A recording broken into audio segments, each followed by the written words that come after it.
Welcome to my channel study with Megha पाठक।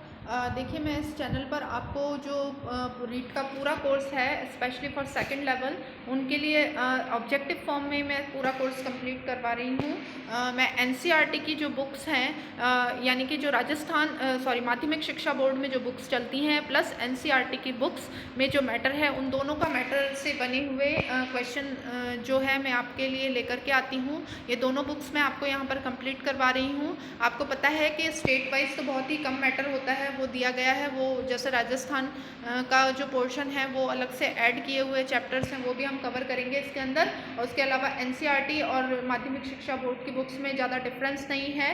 तो हम जो है हमारा जो आधार है वो हमने बनाया है माध्यमिक शिक्षा बोर्ड की बुक्स, क्योंकि ये जो चैनल है वो स्पेशली रीट स्टूडेंट्स के लिए है। लेकिन this is also useful for CTET students, UP TET, Haryana TET and DSSB exams also.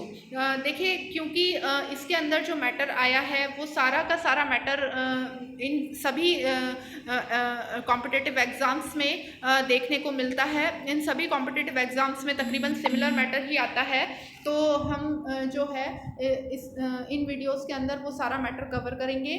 तो इसलिए आप मेरे जो वीडियोस को है मेरे चैनल को है आप सब्सक्राइब करें, वीडियो को लाइक करें, फ्रेंड्स के साथ शेयर करें और जो है बेल आइकन उसको प्रेस कर दें ताकि जो नया नोटिफिकेशन है आप तक आ सके। मैं रेगुलर अपने वीडियोस अपलोड कर रही हूँ। मैं 3 महीने के अंदर रीट का जो पूरा सिलेबस है उसे इस पर कवर करवा दूंगी। सारे क्वेश्चंस मैं ऑब्जेक्टिव फॉर्म में लेकर के आऊँगी ताकि आप 3 से 4 बार अगर मेरा वीडियो देखें तो आपको वो लर्न हो जाए मैटर ईजीली, आपके लिए ईजी वे में आप ज़्यादा कोर्स अपना कवर कर सकें। तो चलिए स्टार्ट करते हैं। मैं आज चैप्टर नंबर 1 लेकर के आई हूँ। 6th क्लास की जो हिस्ट्री की बुक है वो हम कवर कर रहे हैं। मैंने इसमें 6th, 7th, 8th, 10th, 11th और 12th चैप्टर करवा दिया है। इसके अलावा फर्स्ट चैप्टर भी मैं आपको कंप्लीट करवा चुकी हूँ। ये सभी चैप्टर्स हमारे सिलेबस के अकॉर्डिंग सिलेबस में जो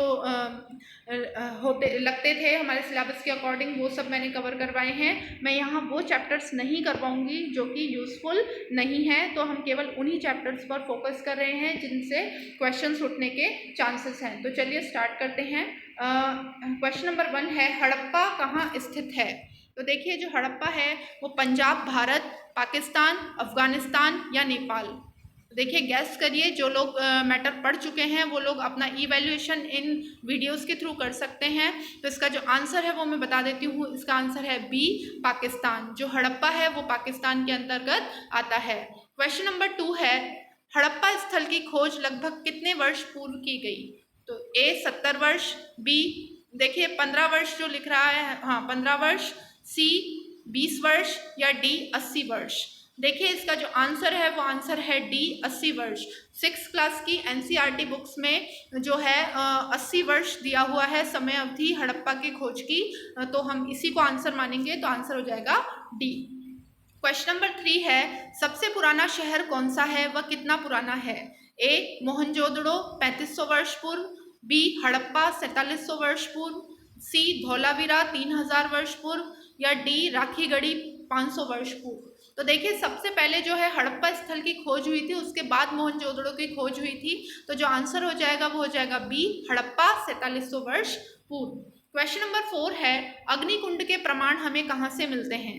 ए कालीबंगा, बी लोथल, सी ए और बी दोनों या डी इनमें से कोई नहीं। देखिए, जिसने मैटर पढ़ लिया है 6 to 10, जिसने राजस्थान माध्यमिक शिक्षा बोर्ड की जो बुक्स हैं वो कंप्लीट कर ली हैं, उन्हें बार बार पढ़ लिया, उनके लिए इनके आंसर देना बहुत इजी रहेगा और वो अपना इवैल्यूएशन भी कर सकते हैं कि किस तरीके की उनकी प्रिपरेशन है।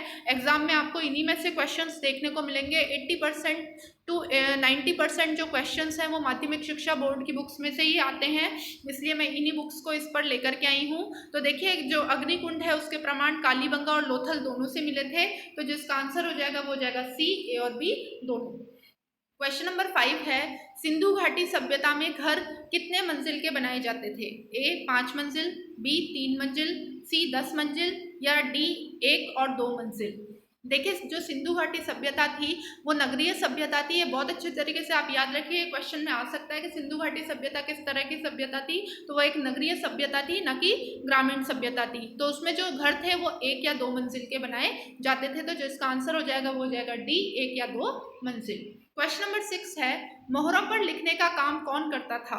ए राजा, बी बंधुआ मजदूर, सी लिपिक या डी ये सभी।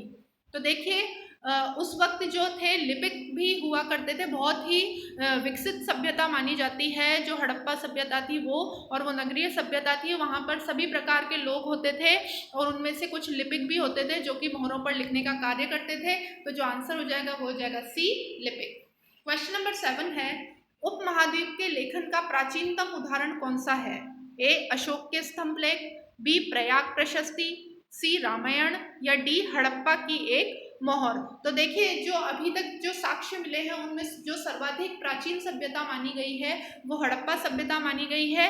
इसलिए जो इसका जो आंसर हो जाएगा वो डी हो जाएगा, हड़प्पा की एक मोहर। क्वेश्चन नंबर 8 है, बाट किसके बनाए जाते थे?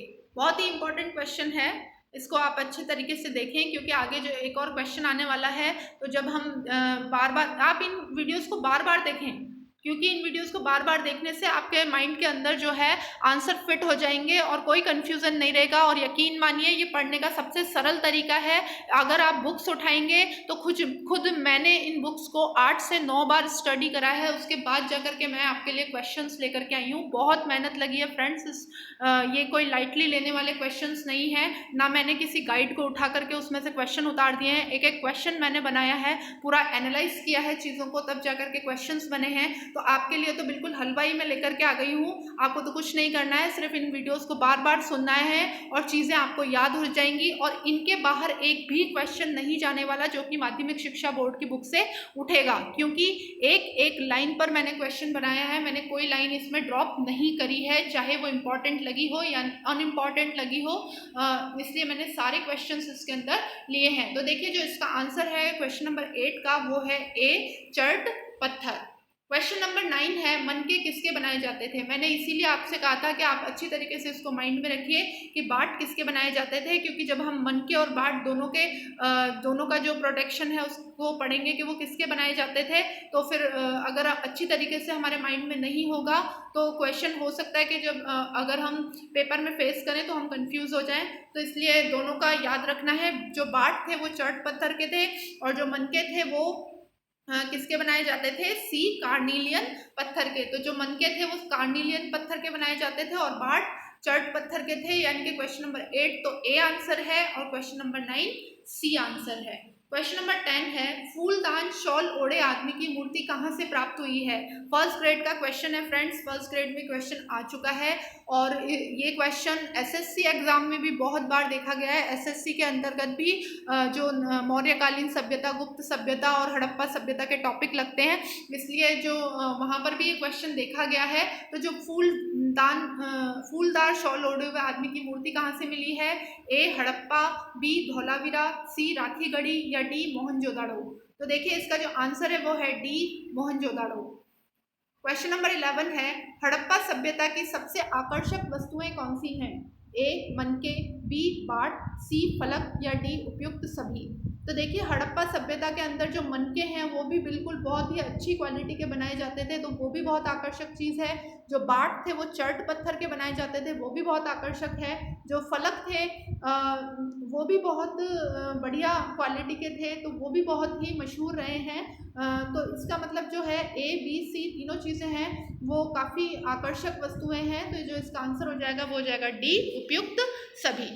क्वेश्चन नंबर 12 है, हड़प्पा या सिंधु घाटी सभ्यता में, देखिए हड़प्पा सभ्यता को ही सिंधु घाटी सभ्यता कहते हैं। हड़प्पा या सिंधु घाटी सभ्यता में मोहरें किसकी बनाई जाती थी? बहुत इंपॉर्टेंट क्वेश्चन है, आ चुका है, आप अच्छी तरीके से देखें इसको।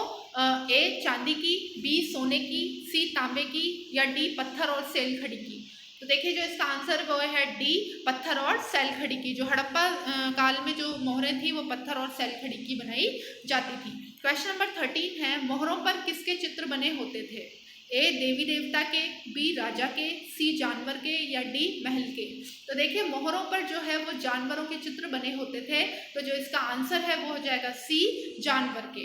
क्वेश्चन नंबर 14 है, मिट्टी के बर्तन किस रंग के बने होते थे? ए काले, बी लाल, सी ए और बी दोनों, या डी कोई नहीं। तो देखिए हड़प्पा सभ्यता से काले और लाल रंग के मृत भांड पाए गए हैं। मृत भांड का मतलब होता है मिट्टी के बर्तन। तो इसमें ये यही पूछ रहा है कि मिट्टी के बर्तनों का रंग क्या था। तो देखिए काला और लाल दोनों तरीके के मृत भांड पाए गए हैं। तो जो आंसर हो जाएगा वो हो जाएगा सी ए और बी दोनों। क्वेश्चन नंबर 15 है, सर्वप्रथम कपास की खेती के प्रमाण कहाँ से मिले हैं? ए मेहरगढ़ 7000 वर्ष पूर्व, बी हड़प्पा 4700 वर्ष पूर्व, सी मोहनजोदाड़ो 3500 वर्ष पूर्व, या डी इनमें से कोई नहीं। तो देखिए आप इनके अवधि पर ना जाएं। जैसे मोहनजोदाड़ो है, मैंने उसकी अवधि ऐसे ही लिख दी है, कोई इसकी एग्जैक्ट अवधि मैंने यहाँ पर नहीं लिखी है। हड़प्पा जो है वो जरूर 4700 वर्ष पूर्व है। तो लेकिन जो आंसर है उसमें जो अवधि लिखी गई है वो बिल्कुल एक्यूरेट रहेगी। ये तो मैंने अंदाजे से बस ऑप्शंस बनाने के लिए लिख दी है। आप इस पर अवधि पर ना जाएं कि मोहनजोदाड़ो की अवधि है जो 3500 वर्ष पूर्व है। यह हम जब आगे अध्ययन करेंगे तो उसमें अपने आप ये जो अवधियाँ हैं इनसे रिलेटेड क्वेश्चंस आ जाएंगे। तो देखिए हम क्वेश्चन पर आ जाते हैं।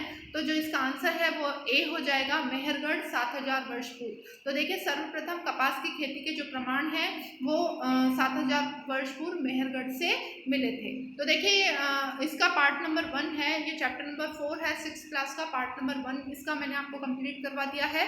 पार्ट नंबर 2 में कुछ देर में लेकर के आऊँगी आपके लिए। उसके बाद 5th नंबर का जो चैप्टर है वो और हमारे सिलेबस के अकॉर्डिंग इसमें इंक्लूड होता है, तो हम वो भी चैप्टर कवर करेंगे। उसके बाद 6th क्लास की हिस्ट्री की पूरी बुक जो है वो कंप्लीट हो जाएगी। उसमें जो पीछे जो क्वेश्चंस दिए हुए हैं वो भी मैं आपको एक बार सॉल्व करवा दूंगी। सारे क्वेश्चंस जो बुक के पीछे जो क्वेश्चन दिए हैं बहुत ही इंपॉर्टेंट क्वेश्चन है, कई बार उनमें से भी ले लिए जाते हैं। इस तरीके से हम जो पूरी बुक है उसको कंप्लीट कर देंगे। इन वीडियोज़ को देखने के बाद और कुछ भी देखने की आपको ज़रूरत नहीं पड़ेगी। माध्यमिक शिक्षा बोर्ड की बुक या NCERT बुक्स को उठाने की आपको ज़रूरत नहीं पड़ेगी। तो आप मेरे चैनल से जुड़े रहिए, इसे फटाफट से सब्सक्राइब कर दें। वीडियो को जो है बहुत ही यूजफुल वीडियो है, जो लोग प्रिपरेशन कर रहे हैं उन तक शेयर करें ताकि वो भी बेनिफिट ले सकें, और बेल आइकन को प्रेस करें। मिलते हैं नेक्स्ट वीडियो में। धन्यवाद।